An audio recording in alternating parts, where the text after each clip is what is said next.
bagaimana ketersediaan air kita di tanah kita bisa tetap terjaga. Karena sekarang di musim kemarau sangat kering, di musim hujan misalnya banjir, karena ya pohon-pohon banyak ditebangi, hutan-hutan banyak dihilangkan, sehingga mengancam keberlangsungan kita ke depan. Anak-anak muda sekarang harus sadar bagaimana kita ke depan menjaga hutan-hutan kita, menanam pohon sebanyak-banyaknya sehingga air dapat kita jaga, sehingga ketersediaan air untuk jangka waktu yang panjang bisa tetap tersedia. Nah, ini kami di Bali sebagai konsep dari bantu ayah lindungi ibu. Ayah itu adalah air, itu sendiri, udara itu sendiri, ibu kita adalah ibu pertiwi. Jadi bagaimana kita memuliakan ayah, bagaimana kita memuliakan tanah dengan yaitu menjaga lingkungan kita, menjaga alam kita, menjaga hutan kita, sehingga kita dapat dimuliakan juga oleh alam itu sendiri. Oke, ini sekarang kita masuk. Jadi kakak ke alfa dulu ya, dari alfa ke omega. Jadi kita berbicara lebih holistik, lebih kompleks, lebih detail, sehingga teman-teman mendapatkan insight yang full, total begitu. Jadi aktivitas hulu adalah konsepnya adalah agriculture, pertanian berbasis budaya, budaya yang lahir dari sektor pertanian gitu. Jadi di sini kita bersama teman-teman petani muda keren membuat pupuk, membuat agen-agen hayati, development agriculture, membuat kebun-kebun pertanian, membuat agriculture development, jadi edukasi pertanian, dan juga termasuk mengembangkan farming teknologi, jadi teknologi bidang pertanian. Nah, ini petani sebagai penjaga tanah air negara Republik Indonesia. Kami sama dengan teman-teman semua. Kakak juga membuat pupuk gitu, mencari kotoran sapi, memelihara sapi, membuat kebun-kebun, menanam padi, membuat kebun pepaya, kebun jeruk, kebun alpukat, jadi berbudidaya sayuran gitu sama di hulu. Jadi karena pekerjaan ini enak sekali, asik sekali, sehat sekali. Jadi bertani itu tidak cuma kotor-kotor di kebun, tapi juga keren-keren di hilir. Di kebun pun kita boleh keren, di hilir pun kita harus keren. Jadi ini aktivitas kita di hulu bersama teman-teman petani muda keren. Nah, yang di ujung di aktivitas hilir kita ada post harvesting atau pasca panen. Kita juga masuk ke modern market dan B2B, Horeca juga, hotel, restoran, kafe. Kita juga melakukan aktivitas ekspor yang kita bahas sebentar lagi. Dan kita juga mengembangkan penjualan berbasis mobile aplikasi, mobile apps. Jadi kita ada Bospress, itu benchmark di Bali, kita buat sejak 2018 dan berkembang cukup bagus sekarang. Nah, ini aktivitas ekspor kita di packing house. Jadi kakak mengekspor ribuan ton buah manggis setiap tahunnya. Terus ada buah mangga juga setiap tahunnya. Buah durian kita kirim lokal gitu. Terus kita juga mengekspor buah naga. Kita juga mengekspor salak, mangga, dan lain sebagainya. Jadi manggis ke China, mangga buah naga salak ke Eropa, ada juga yang ke Timur Tengah. Jadi semua negara yang ada di dunia kita berusaha untuk sebarkan produk pertanian kita. Karena kalau kita berbicara demand, kalau kita berbicara kebutuhan, kebutuhan akan buah tropis itu besar sekali.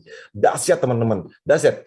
Bligong kakak sudah melakukan ini lebih dari 5 tahun, jadi ekspor ini luar biasa potensinya. Memang di masa pandemi 2 tahun ini kita agak terganggu karena global pandemik ya, tidak ada penerbangan, tidak ada aktivitas dagang, jadi agak terganggu 2 tahun ini. Cuman semenjak Oktober bulan lalu kami sudah ekspor lagi, rutin setiap hari ekspor manggis, ekspor buah naga juga, salak juga, mangga juga ke beberapa negara. Jadi ayo jadi ekspor terbaru di bidang pertanian.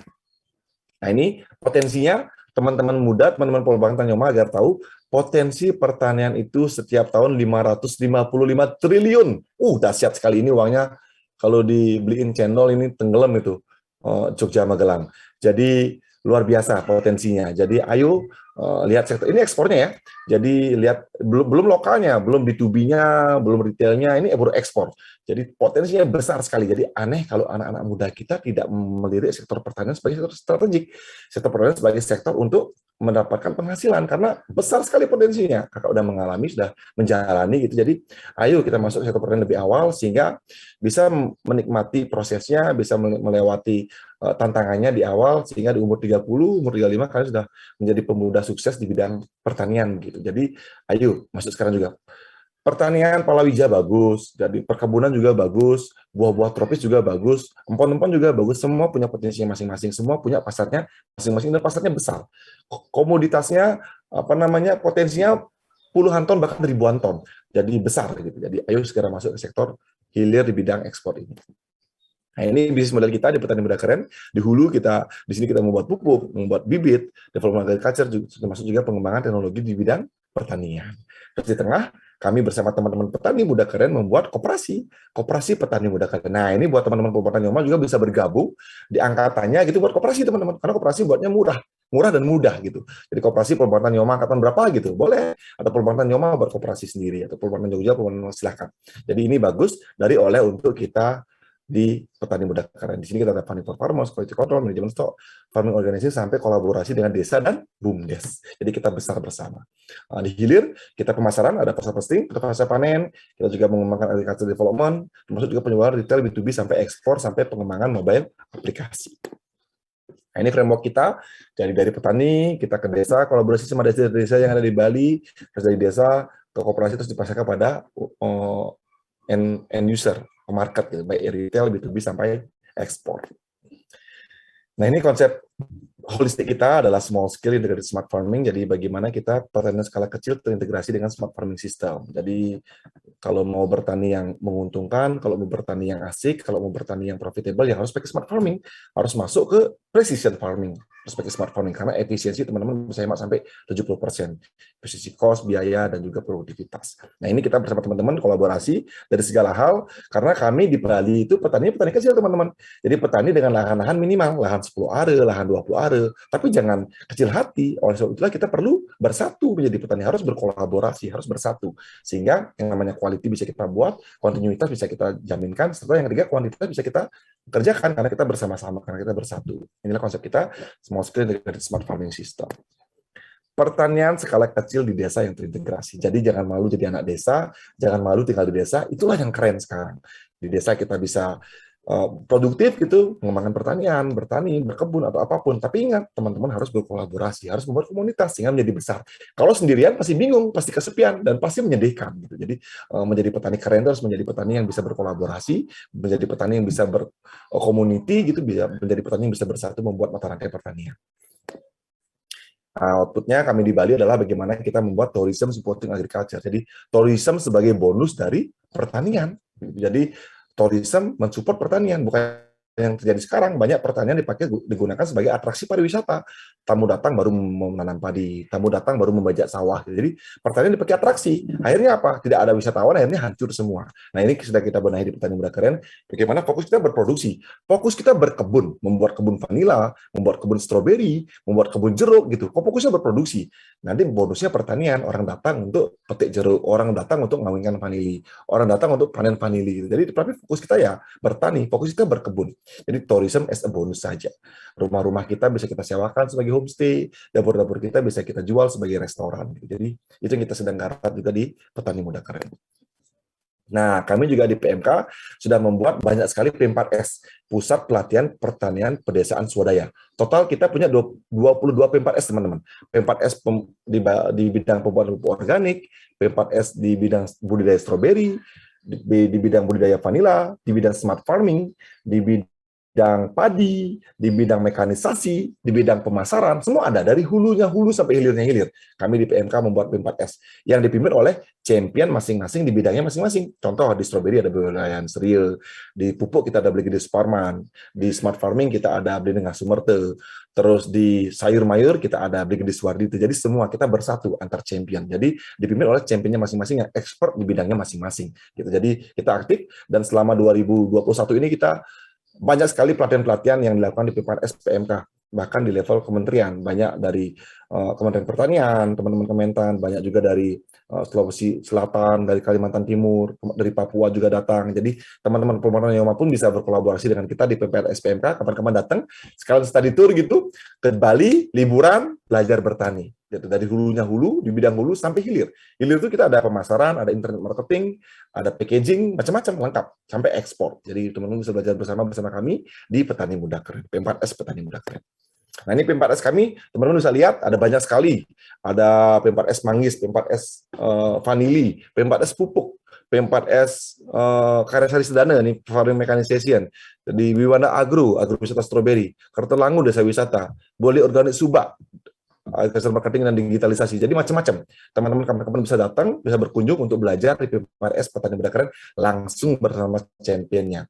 Dan P4S kita semuanya hulu hilir ya. Stroberinya on farm hulu sampai hilir. Dari nanam, bibit sampai menjual, memasarkan, sampai membuat frozen strawberry. Vanilla juga sama hulu hilir. Manggis juga hulu hilir. Semuanya hulu hilir. Padi juga hulu hilir. Dari nanam padi, berbudidaya padi, sampai mengolah padi, menjual padi, baik lokal sampai ekspor. Semuanya hulu hilir. Jadi teman-teman bisa belajar ke PPRS PMK, kita maju bersama, sharing knowledge, sharing pengetahuan, sehingga anak bangsa bisa semuanya maju. Nah, ini tahun 2020 ini teman-teman, 2020 ke 2021 banyak sekali, kita sudah ratusan pelatihan kita laksanakan. Jadi P4S, Pusat Pelatihan Pertanian untuk Adik Milenial, jadi kita mengajarkan teman-teman untuk membuat pupuk organik, membuat pestisida nabati, ini mekanisasi dan smart farming, terus menanam padi dengan sistem SRI, terus menanam hortikultura, budaya hortikultura, terus bagaimana teknik grafting dan lain sebagainya. Jadi banyak sekali pelatihan-pelatihan yang kita lakukan di Petani Muda Keren. Jadi ini adik-adik kita, jadi memang tidak harus tahu semuanya, tapi kita harus expert di satu bidang, dan kami di Petani Muda Keren teman-teman bisa memilih mau belajar di bidang yang apa, dan memang champion kami pun mereka semua adalah fokus farming, fokus di bidangnya masing-masing. Pupuk ya pupuk saja. Kalau di pembibitan ya pembibitan saja. Kalau yang di vanilla, vanilla semuanya fokus farming kami di Petani Muda Keren. Nah, terus yang berikutnya, sekarang kita masuk ke digitalisasi dan IoT-nya. Sekarang kami di Petani Muda Keren juga sudah mengembangkan Agriculture 4.0, jadi bagaimana kita mengembangkan teknologi di bidang pertanian. Jadi ini memasukkan IoT dan digitalisasi di pertanian. Ini udah dulu banget ya, ini 2019 teman-teman. Ini masih prototyping ini dulu, foto-foto ini. Sekarang sudah jauh lebih advance sekarang. Jadi ini kita benar-benar belajar dari nol teman-teman. Dari membeli sendiri, merakit sendiri. Kita kolaborasi dengan teman-teman Potek Negeri Bali, teman-teman Elektro, teman-teman Udayana, teman-teman kampus lainnya yang PKL di Petani Muda Keren. Jadi kami di PMK ini isinya anak-anak muda semua. Kami menerima puluhan anak-anak PKL setiap tahunnya yang kita kolaborasikan, kita ajak kerjasama untuk membuat sesuatu yang hebat di bidang pertanian. Jadi ini, dan knowledge pun kita sebarkan semua kepada semua petani. Jadi petani kita bisa memasang pompa, memasang pipa, bahkan instalasi smart farming-nya. Jadi kita berusaha bagaimana misi kita mengedukasi sebanyak-banyaknya masyarakat petani menjadi petani-petani pintar di bidangnya masing-masing. Nah ini Millennial Smart Farming. Kemarin Pak Menteri juga sudah datang ke Desa Goblek. Ini kita membuat desa IoT pertama, 20 titik mendapat support dari BNI. Di sini ya ini, jadi kita bisa nyiram dari jarak jauh, bisa melihat suhu, kelembaban, dan lain sebagainya. Jadi mungkin teman-teman Polmarno juga sudah ada yang melakukan ini. Jadi ini yang kita lakukan sekarang di Petani Muda Keren, dan kita sedang membuat toolbox-nya sehingga bisa kita sebarkan dengan mudah, bisa digunakan oleh segenap lapisan masyarakat Indonesia dengan cara yang mudah. Jadi smart farming itu wajib gitu. Ini cara kerja sistemnya. Jadi di lahan kita pasang sensor-sensor, sensor suhu, kelembaban, pH tanah, pH dan lain sebagainya. Terus sensor terkoneksi dengan mainboard kita untuk terkoneksi dengan koneksi internet sehingga bisa diambil di patch array gitu di handphone lewat aplikasi, apapun aplikasi, salah satunya Blink mungkin, jadi bisa dilihat untuk mengontrol baik mupuk, nyiram dan sebagainya. Nah ini kakak putarkan video sedikit ya. Saya putarkan video.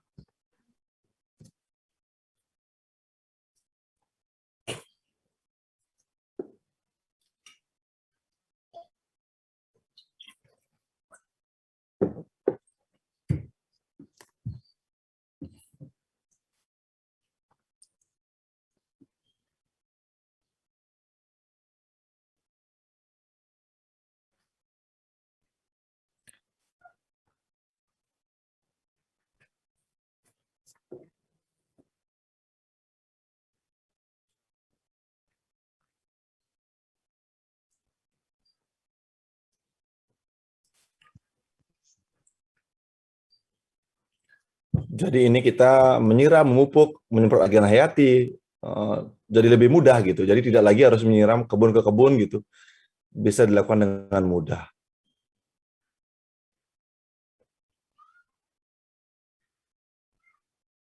Ini sprinkler kita gunakan untuk memupuk ya, memupuk pupuk cair dan juga agen-agen hayati gitu.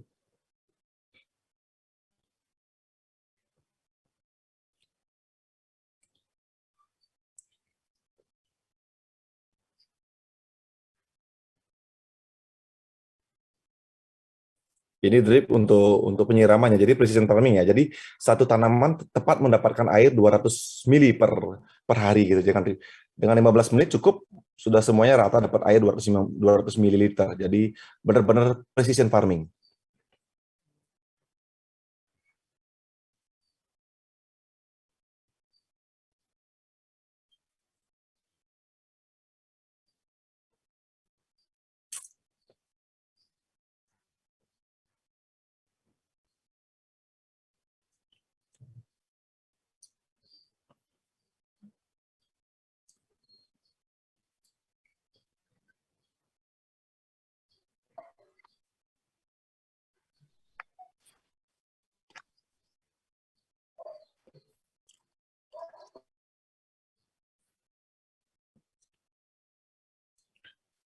Oke, jadi jadi dengan smart farming kita lebih efisiensi bisa kita dapatkan 70% ya teman-teman.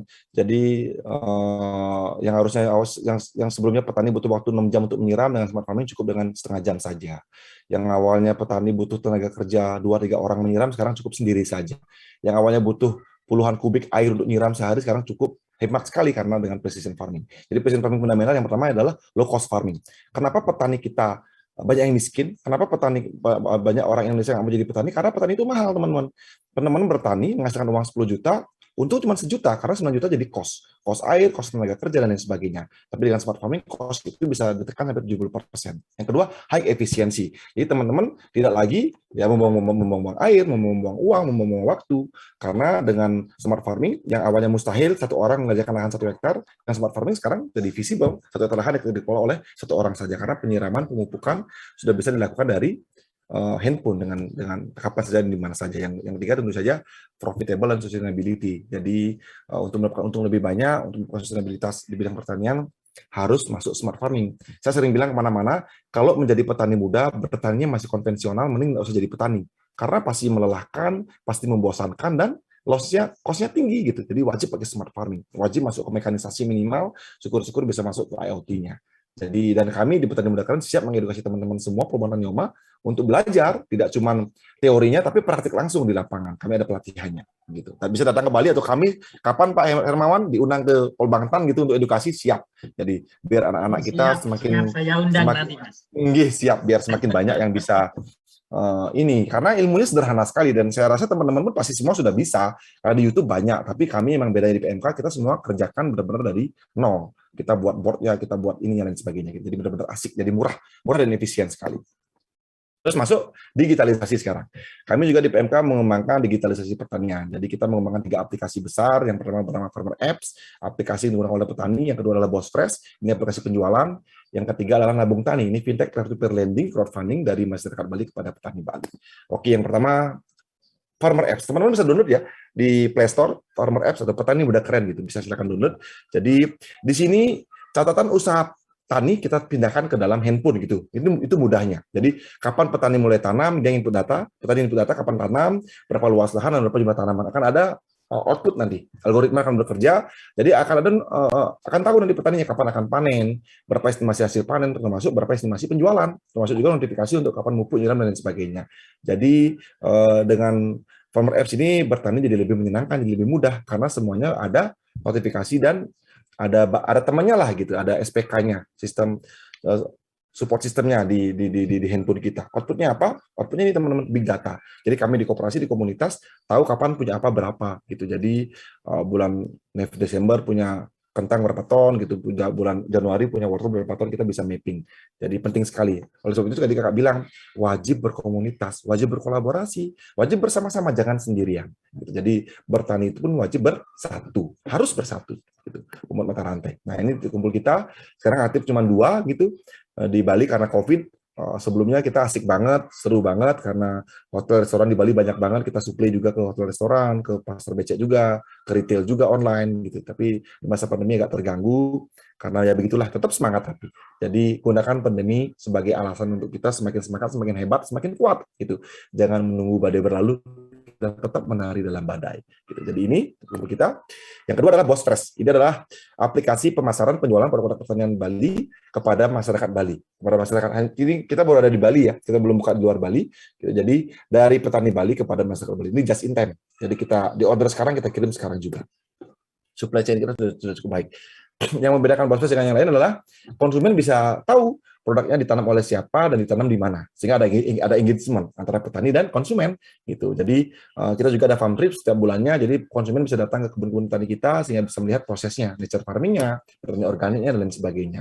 Teman-teman bisa contoh juga untuk buat di daerah masing-masing, silakan kembangkan aplikasinya berbasis web apps atau berbasis apapun gitu. Yang jelas mulai dulu aja, nanti akan bertumbuh dan berkembang dan akan menjadi hebat ke depan. Gitu. Jadi ini kita sejak 2018 sudah kita lakukan, sudah hampir tahun ketiga sekarang, Bos Stres. Yang ketiga adalah Nabung Tani. Ini masih private ya, belum kita open public gitu. Jadi crowdfunding, peer-to-peer lending dari masyarakat kepada petani gitu. Jadi contoh ada petani yang butuh uang 10 juta untuk nanam kentang, kita modali 10 orang. Kita patungan 10 orang, 1 juta, 1 juta, 1 juta, Jadi uang yang terkumpul, uang diberikan pada koperasi, koperasi mengkonversi dalam bentuk bibit, pupuk, supplemen dan sebagainya kepada petani.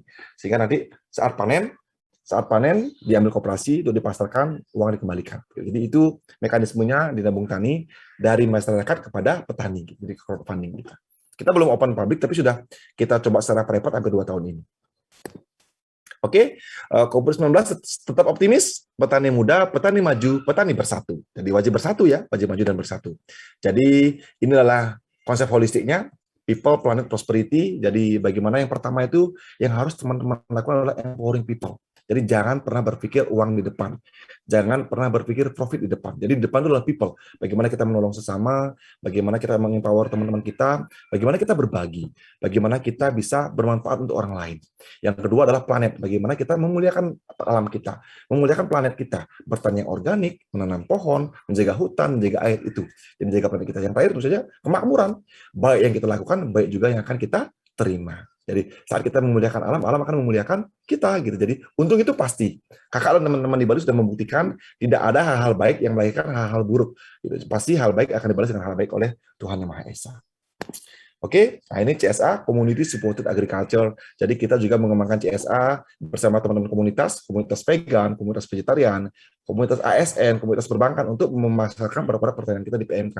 Apalagi di masa pandemi, tantangan kita banyak banget di bidang pemasaran, jadi pasar kita cukup jatuh gitu, karena semuanya tutup di Bali, apalagi di Bali ya, ekonominya minus 9% gitu. Jadi ya ini kita kembangkan CSA kita. Jadi dari petani langsung kepada community to community gitu. Jadi dari PMK kepada komunitas perbankan, komunitas ASN dan lain sebagainya. Teman-teman bisa contoh juga ini penjualan produk pertanian melalui CSA.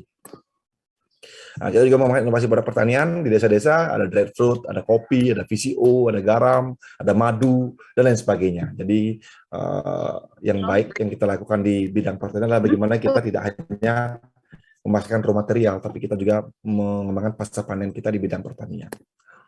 Nah, ini sebagai penutup 5K. Pada petani ini wajib ya teman-teman, tidak cuma sebagai petani, tapi juga sebagai kamu, sebagai anak muda yang akan sukses ke depan. Yang pertama adalah jadi anak muda harus punya komitmen. Komitmennya apa? Bertani, baik itu on farm sampai off farm, baik itu off farm sampai on farm. Jadi silakan, karena pertanian itu tidak cuma pekerjaan kotor-kotor di kebun. Eksportir juga petani. Orang yang merubah cabai menjadi bon cabai juga petani. Orang yang merubah nanas menjadi selai nanas juga petani. Jadi petani itu pekerjaan holistik dari hulu sampai hilir gitu. Jadi jangan stigma petani itu cuma kotor-kotor di kebun saja. Dan yang kedua, bertani pun harus fokus farming. Jadi kalau menjadi petani padi, ya petani padi saja. Kalau menjadi petani jeruk, ya petani jeruk saja. Jadi fokus farming sampai menjadi orang yang hebat di bidangnya masing-masing. Karena semuanya bagus, semuanya hebat, semuanya bisa jadi miliarder gitu. Jadi semuanya dahsyat gitu. Terus yang kedua, harus berkomunitas. Teman-teman bisa gabung di PMK, buka web kita di www.petanimudakeren.com. Semua info ada di sana, jadi bisa gabung di komunitas PMK, bisa juga membuat komunitas sendiri. Polbangtan Yoma, petani muda keren Polbangtan gitu misalnya Yoma. Silakan. Jadi berkomunitas itu wajib, karena dengan berkomunitas teman-teman segala permasalahan di bidangmu, di bidang pertanian bisa kita urai gitu. Pemasaran, on farm, apapun itu dengan berkomunitas, dengan kita sharing dengan teman-teman kita. Yang ketiga, wajib berkolaborasi. Jadi kami di PMK berkolaborasi dengan banyak sekali stakeholder, dengan Pangdam Sembilan Udayana, dengan Dandim seluruh Bali, dengan perbankan, Bank Mandiri, Bank BPD, Bank BNI. Kita bahkan mendapatkan kur khusus 3% untuk PMK. Terus kita juga dengan kementerian Kominfo, Kementerian Pertanian, Kementerian Bappenas, Kementerian Desa, Kementerian Pariwisata, banyak sekali kita berkolaborasi. Jadi makanya nggak diam-diam, produktif terus nggak pernah diam. Jadi karena ya itu kita dipercaya karena kita sudah melakukan hal-hal yang berkaitan dengan pertanian dan kita benar-benar fokus di bidang kita masing-masing. Terus yang keempat, wajib berkontribusi tadi. Giving is the best communication. Jadi memberi adalah komunikasi terbaik. Jadi kita menjaga alam kita, menjaga tanah kita, menjaga air kita. Kita juga harus berkolaborasi dengan teman-teman kita. Saat kita bisa sukses, ya kita angkat teman-teman kita yang belum sukses. Jadi cari menjadi anak-anak muda hebat adalah menjadi anak muda yang selalu mencari masalah, mencari tantangan. Kamu urai menjadi solusi. Saat permasalahan bisa kamu solusikan, disanalah sukses muncul. Disanalah kamu akan menjadi pribadi-pribadi sukses. Nah, kakak dan teman-teman di PMK selalu berkeliling ke desa-desa, mencari masalah.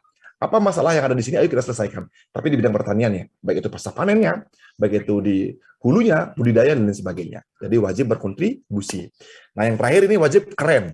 Ya ini, petani-petani muda yang melek teknologi, melek digitalisasi, melek smartphone gitu, Jadi melek marketplace, melek Instagram, melek sosial media, jadi minimal semua harus punya akun Instagram for bisnis, wajib semua punya akun marketplace di Shopee, Tokopedia, wajib kalau bisa punya website sendiri mulai, jadi mengembangkan web apps-nya, apalagi bisa membuat aplikasi. Jadi menjadi petani-petani keren. Nah ini sebagai penutup, moto dari Kementerian Pertanian maju mandiri modern. Kalau kami uraikan di PMK, maju adalah bertani organik, bertani nature farming, bertani yang selaras alam. Bagaimana kita memuliakan alam? Karena kalau bertani masih full pakai chemical, itu bertani mundur, karena bertani yang merusak alam. Yang kedua, mandiri, menjadi petani-petani berdaulat, bisa buat pupuk sendiri, bisa buat bibit sendiri, bisa memasak mereka sendiri, jadi menjadi petani pintar, petani yang benar-benar memahami bidangnya masing-masing. Yang ketiga tentu saja menjadi petani modern, petani yang melek IoT dan digitalisasi serta smart farming itu saja. Jadi karena mereka bilang tadi kalau bertani masih konvensional di 2021 ini mending enggak usah bertani. Bertani wajib milenial, wajib dengan smart farming. Jadi wajib karena efisiensi sampai 70%. Jadi what we think we become, apa yang kita pikirkan itulah kita menjadi.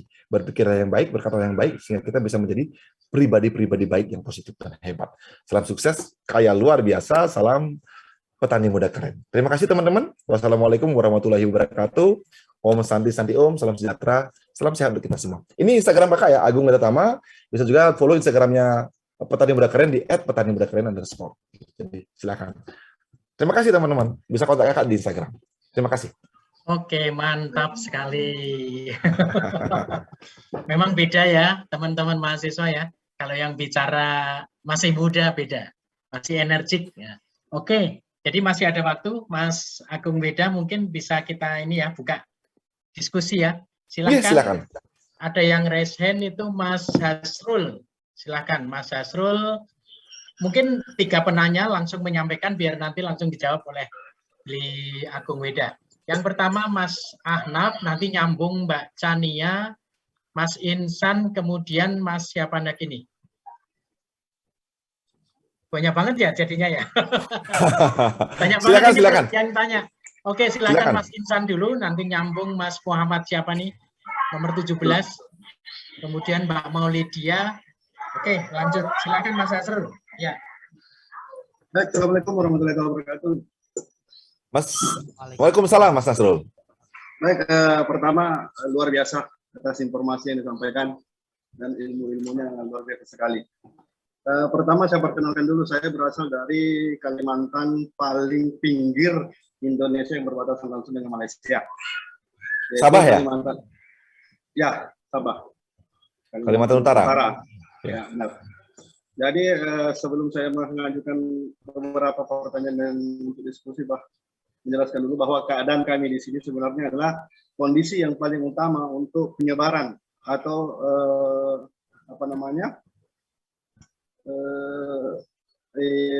penjualan, misalnya penjualan seperti itu adalah transportasi. Permasalahan utamanya transportasi. Karena kenapa? Di sini setiap kita mau melihat peluang yang ada di luar, bahwa yang dibutuhkan di luar yang banyak itu tanaman ini, buah ini. Begitu kita menghitung kos biaya transportasi, bahwa petani akan rugi. Nah, seperti itu. Nah, kemudian yang menarik sekali bagi saya tadi bahwa bagaimana sih caranya mengatur sehingga petani mau menyatu menjadi satu komoditas, satu kelompok gitu.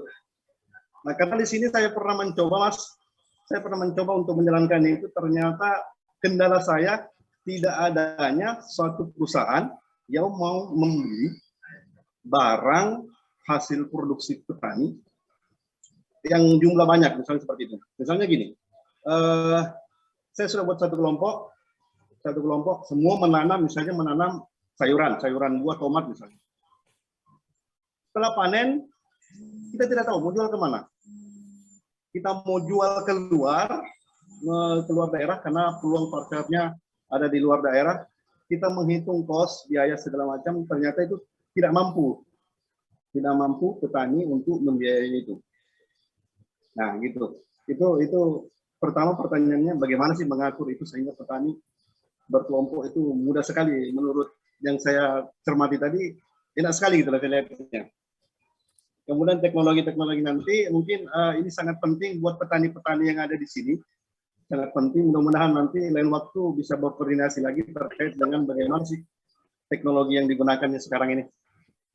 Apalagi tadi menyiram, memupuk, itu luar biasa sekali tanpa menggunakan tenaga, bahkan bisa mengatur air yang dibutuhkan sudah pas, tidak berlebihan, itu luar biasa sekali. Baik, untuk sementara sekian. Terima kasih, Mas. Assalamualaikum warahmatullahi wabarakatuh. Terima kasih Mas Asrul.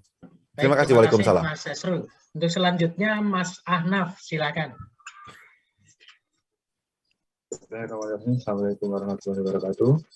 Terima kasih Pak Hermawan atas waktu yang diberikan. Terima kasih atas materinya dari Kak Agung Weda. Perkenalkan, saya Udin dari Jawa Tengah. Izin bertanya. Tadi kan dijelaskan bahwa di 2021 ini petani harus menggunakan smart farming sehingga lebih mudah dan lebih simpel dalam melakukan pertanian.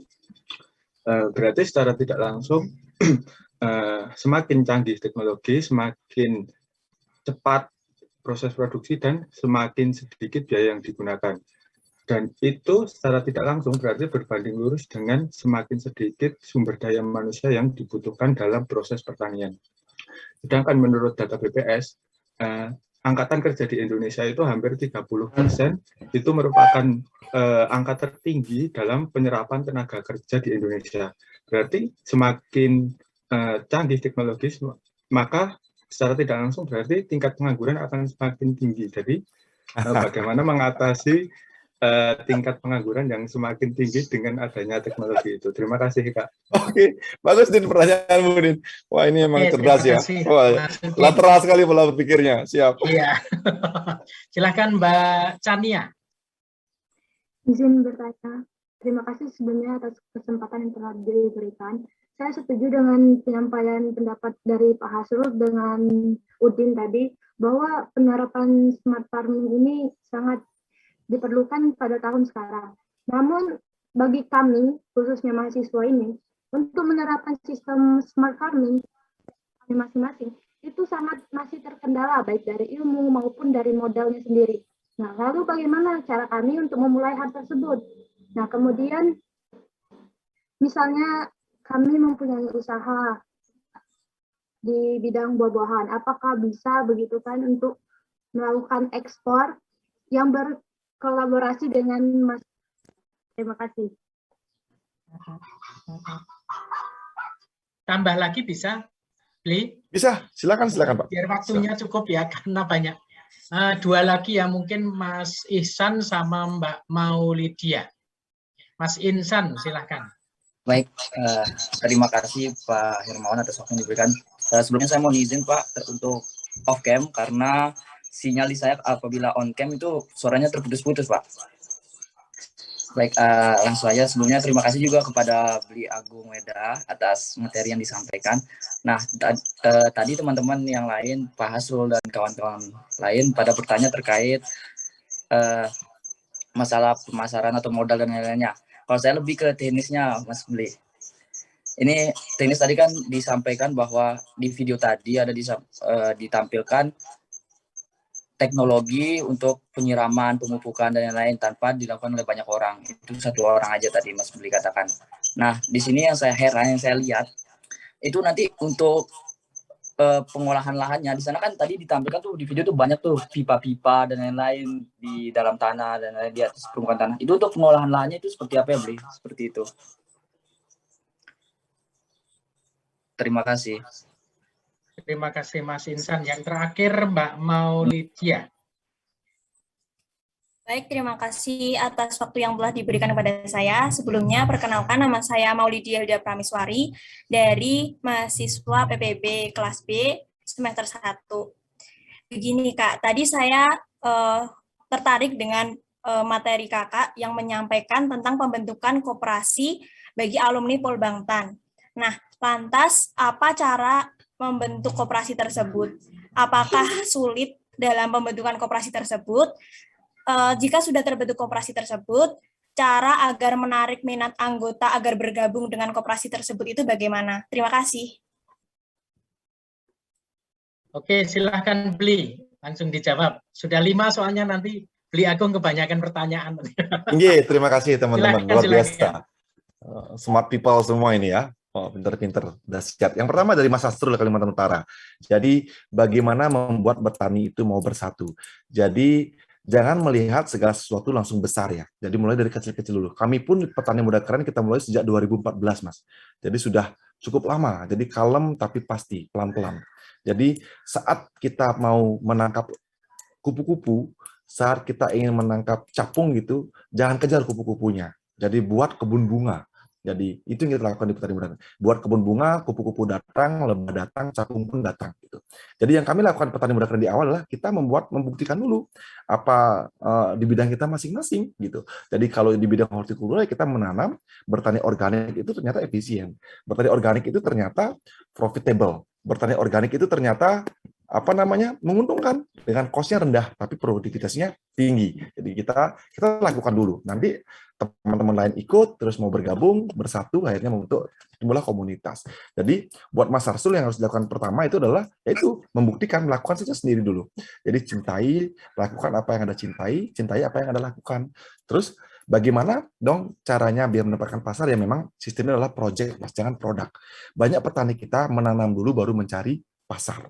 Saran saya adalah untuk memulai dari nol, yang harus what you do itu adalah cari pasar dulu. Pasar banyak banget, Mas. You can come to supermarket, you can come to suppliers, you can come to everything, to everywhere. Cari, Mak, butuh apa? Gitu. Butuh tomat, saya yang suplai ya. Saya suplai, kebutuhan per minggu berapa? 20 kilo. Saya suplai ya per minggu 20 kilo. Gitu. Dan kamu fokus bertani tomat saja. Buat tomat terbaik, suplai ke sana. Yakinlah, percaya kayak saya. Order akan meningkat dari 20 menjadi 30 menjadi 100 bahkan menjadi 1 ton per minggu gitu. Jadi karena dengan kamu membuat kualitas kamu akan dikenal dan kamu akan dicari di sana gitu. Jadi petani kami bertani buah naga sampai lahannya 10 hektar satu petani di Bali ada Pak Andre.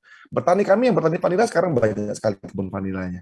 Tapi itu fokus kita adalah membuat kualitas yang pertama. Yang kedua baru menunjukkan kontinuitas, yang ketiga baru membuat kuantitas. Jadi saran saya buat Mas Hasrul, jangan terburu-buru ikut-ikutan, apalagi sekarang kan trennya ikut-ikutan. Porang rame semua nanam porang, vanili rame semua nanam vanili. Tidak. Jadi fokus sama proyeknya masing-masing. Fokus dengan proyek itu adalah cari dulu pasarnya baru tanam gitu. Jadi fokus di satu bidang saja. Jadi mulai dari sana. Dari sana kan pasti kan berkembang, Mas.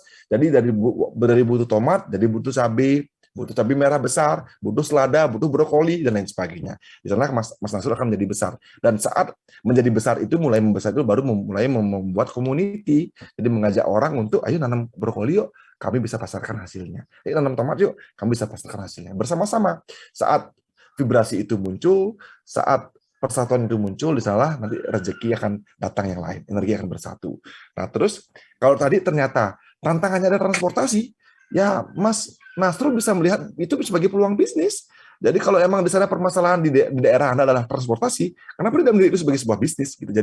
Jadi entrepreneurship itu kan orang-orang yang bisa melihat semua masalah menjadi sebuah peluang. Gitu. Jadi saat itu menjadi masalah untuk orang lain, harusnya itu menjadi peluang untuk kalian. Gitu. Jadi let's grab the opportunity. Jadi itu mungkin untuk Mas Nasrul ya. Terus yang kedua, untuk Mas Udin dari Jateng. Smart farming gimana dong? Otomatis orang yang bertani jadi semakin sedikit, orang yang bertani jadi semakin tenaga kerja jadi semakin sedikit. Nah, itulah pemikiran yang apa ya? Jadi smart farming itu jadi membuat efisiensi dan produktivitas di petani kita jadi semakin tinggi. Ada perbedaan antara menjadi petani dan menjadi buruh tani, Mas. Kenapa petani di Indonesia kiri-kiri? Kenapa petani kita di Indonesia miskin-miskin? Karena banyak petani kita itu bukan petani, mereka buruh tani. Orang yang digaji 1 juta sebulan. Orang yang cuma digaji 1,2 juta satu bulan. Gimana kita bisa sekolahkan anak kita ke luar negeri kalau cuma gaji kita cuma 1,5 juta sebulan. Itu perbedaan buruh tani dan petani. Yang dilakukan di smart farming adalah bagaimana kita menjadi petani yang sesungguhnya, menjadi penjaga tanah air dan negara Republik Indonesia, penjaga tatanan negara Republik Indonesia, menjadi petani, Mas, bukan menjadi buruh tani gitu. Jadi kalau semuanya jadi petani, menjadi petani bermindset entrepreneur, menjadi petani bermindset wirausaha.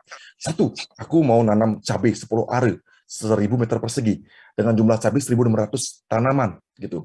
Dengan smart farming, jadi satu pohon cabai menghasilkan 2 kilo. Jadi aku punya potensi 3,2 ton. Aku bisa jual harga 10.000 saja 1 kilo. Aku sudah punya uang 32 juta. dengan efisiensi 70%. Cost cuma 10 juta, hasil 32 juta. Profit per bulan hampir 12 juta. Jadi dahsyat teman-teman. Jadi itu mindsetnya dengan smart farming. Jadi bagaimana kalian bisa menghemat efisiensi air, efisiensi tenaga kerja, efisiensi waktu. Jadi yang awalnya cuma bisa mengerjakan lahan 10 are atau 1.000 meter persegi, dengan smart farming kamu bisa garap lahan setengah hektar, 5.000 meter persegi gitu. Jadi karena semuanya dilakukan dengan sentuhan saja. Nyiram cukup setengah jam, mupuk cukup setengah jam. Nah, tadi nyambung pengolahan lahan bagaimana? Ya pengolahan ya dilakukan bersama-sama. Itu yang kita lakukan di Petani Muda Keren. Petani kami di Petani Muda Keren sudah ada sistem sekehul kita di Bali dibilang. Jadi kami bersatu. Saya ngolah lahan 10 hari kita lakukan bersama-sama. Jadi melakukan bersama-sama. Pekerjaan yang harus dilakukan 2 hari, 3 hari bisa dilakukan 4 jam, 5 jam kelar.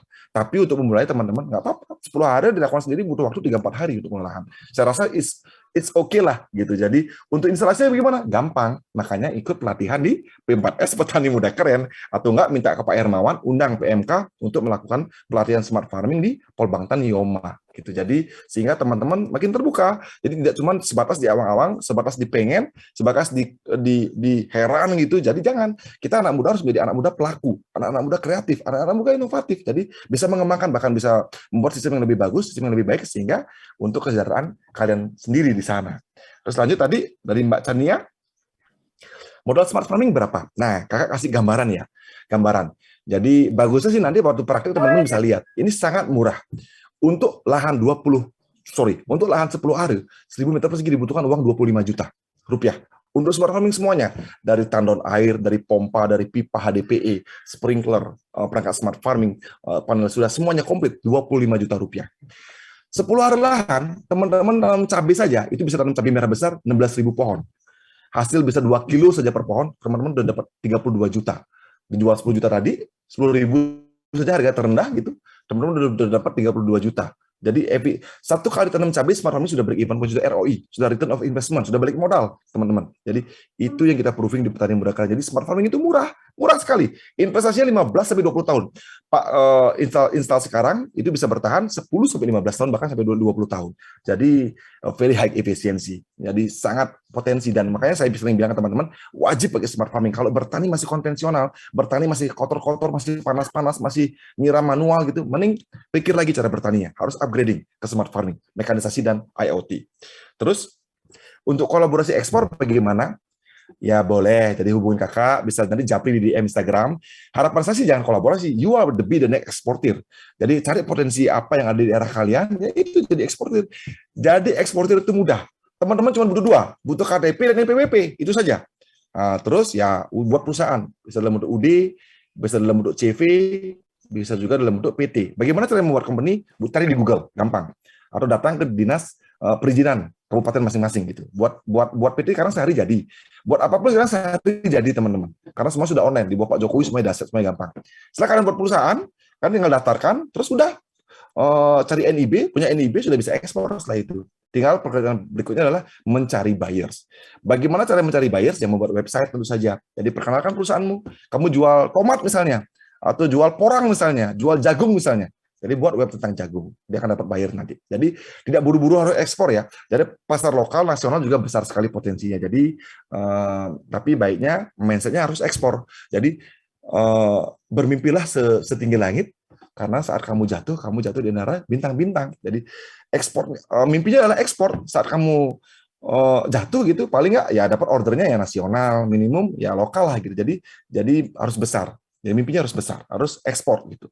Nah, terus yang berikutnya adalah cara membentuk koperasi yang terakhir ya dari Maulida. Jadi tadi Mas Chania dan Insan sama ya teknisnya, pengelolaan lahan sudah saya jawab. Terus yang Maulida, cara membentuk koperasi. Buka google.com, cari di sana cara membuat koperasi gitu. Jadi akan ada, terus selanjutnya kamu bisa datang ke dinas koperasi kabupaten masing-masing. Jadi mudah sekali, akan dibantu. Sekarang membuat koperasi cukup ber-10 saja. Maaf kalau nggak salah ber-5 sudah bisa. Jadi cukup ber-5-10 orang sudah bisa berkoperasi kabupaten. Jadi mudah gitu. Jadi dengan berkoperasi, kamu bisa berkolaborasi, dan nanti enaknya kalau kalian membuat koperasi bisa dibimbing oleh dinas koperasi kabupaten, bahkan provinsi masing-masing. Jadi banyak kemudahan diberikan, banyak edukasi diberikan, bahkan kadang-kadang ada bantuan-bantuan yang disupport oleh dinas koperasi. Jadi itu. Jadi mungkin itu. Terima kasih. Selanjutnya dilanjut sesi diskusinya. Terima kasih teman-teman.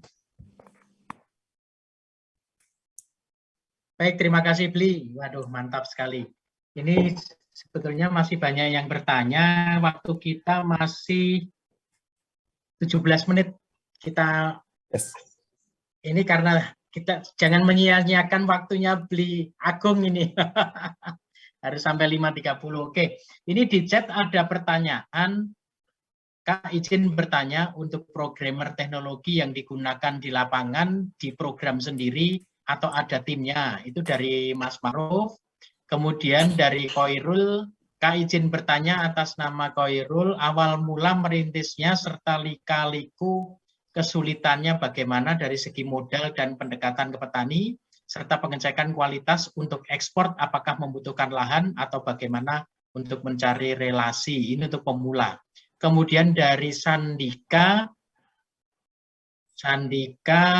saya dulu pernah merancang aplikasi berbasis pertanian.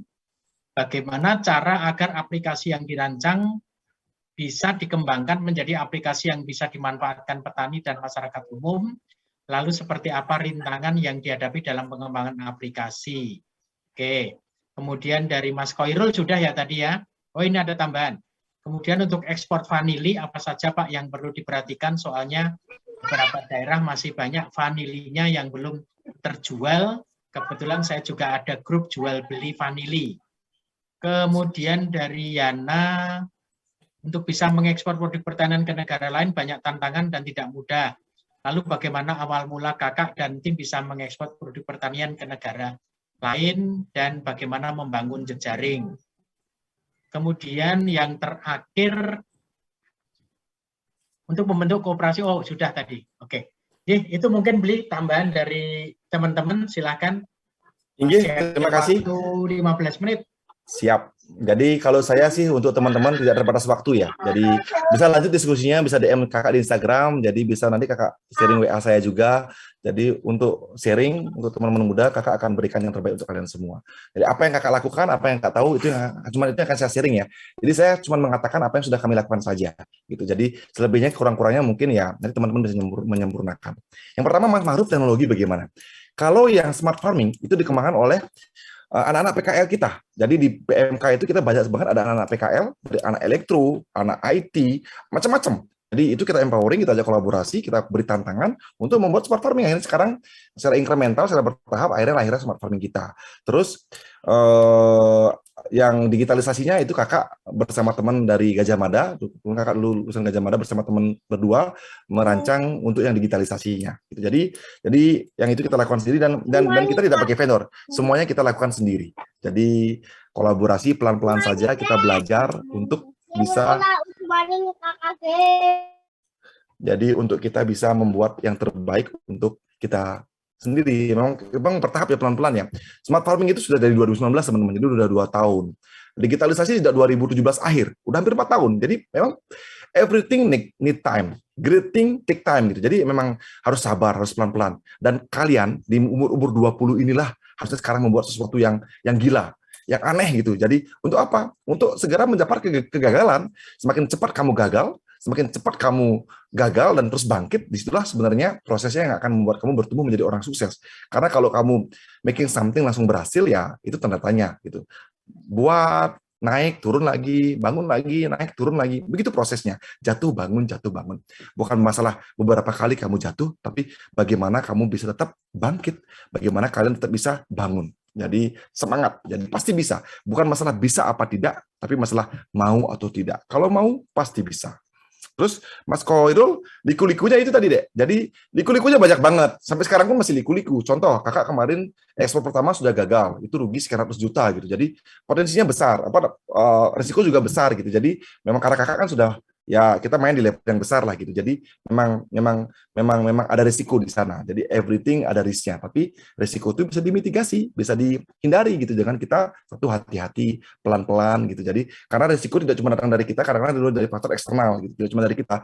Ada faktor penerbangan, ada faktor darat, transportasi dan sebagainya. Jadi banyak sekali variabelnya itu yang harus kita lalui. Memang semakin besar bisnisnya, semakin besar juga risikonya. Jadi mulai dari kecil-kecil aja, nanti akan jadi besar.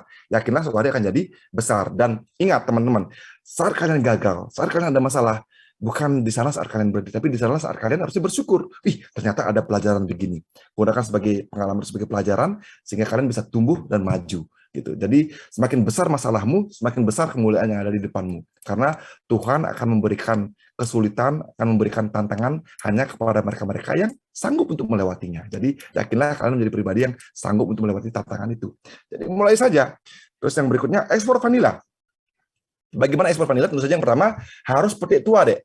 Kenapa vanila itu harganya jatuh, harganya murah? Karena banyak vanila yang dipetik muda. Apa itu vanila petik tua? Biasanya umur vanila sudah kurang lebih 5 bulan. Yang kedua, panjang minimum kalau kami di 14 cm sampai 20 cm di petani muda keren. Jadi memang harus petik tua. Terus yang kedua, processing juga harus benar, tidak boleh processing asal-asalan. Kami di PMK punya processing house untuk vanila, dikelola oleh Profesor Made Utama, memang dari Prof di Udayana gitu. Jadi beliau mengawal kita untuk processing vanila. Jadi sentralisasi. Jadi vanila di kebun-kebun PMK kita ambil, kita panen untuk diserahkan kepada packing house, processing house di Prof Made gitu, untuk beliau processing. Karena processing vanila juga menentukan vanila itu bisa gourmet apa tidak, bisa hasilnya kualitas apa tidak.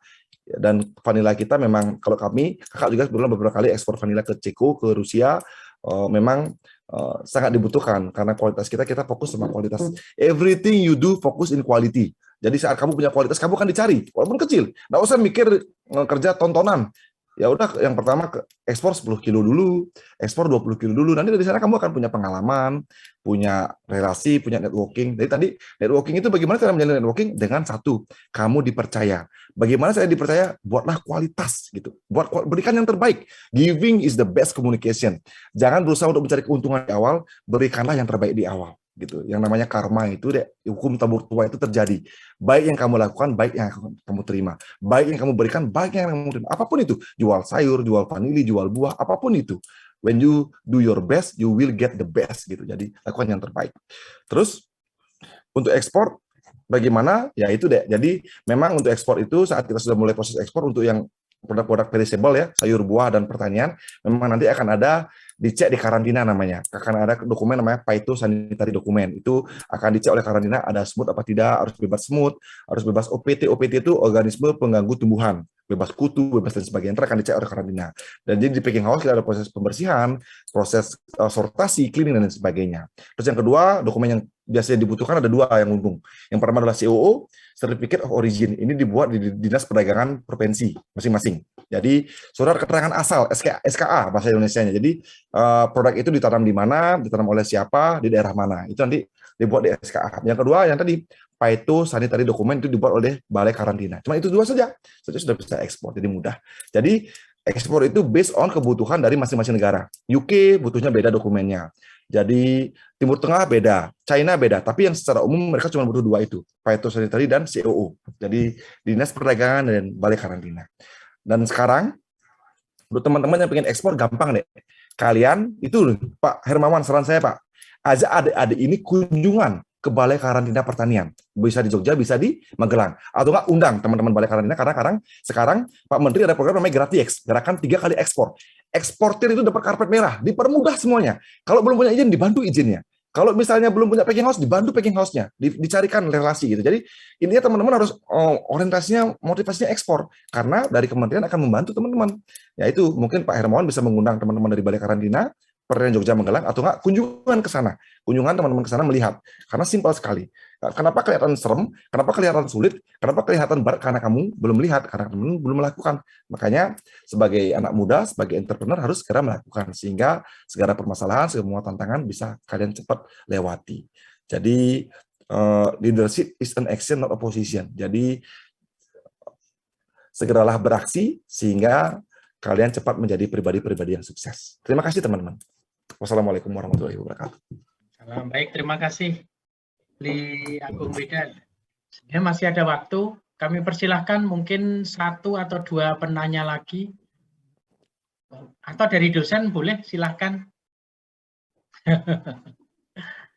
Oh, Mas Andika tadi udah, Mas Asrul sudah ya tadi ya?